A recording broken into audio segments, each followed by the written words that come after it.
Did you see that cover image in the new issue of the Charleston City Paper this week?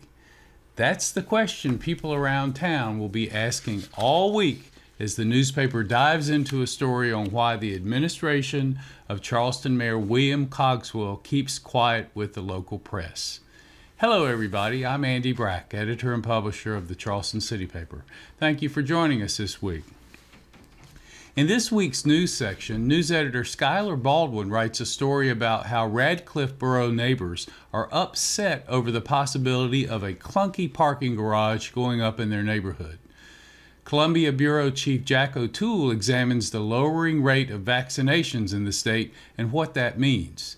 And there's a story about the new American Gardens urban park downtown. This week's editorial scolds people for not getting their children vaccinated. Why? Because of the consequences to our communities.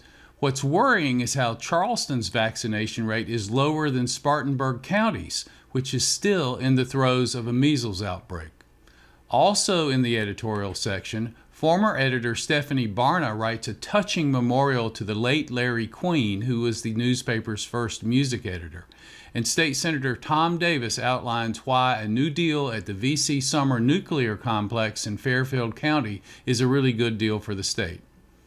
In food, there's a twofer this week with a focus on what's dishy in the area for Thanksgiving next week, as well as a look at the impact being made by women chefs.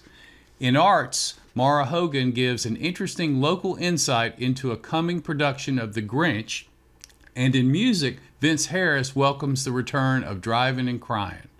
Make sure to also enjoy this week's cartoons by Steve Steiglin and Robert Ariel, as well as our weekly crossword and suggestions of fun things to do around town for the next week. I'm Andy Brack. Have a great week ahead and a great Thanksgiving.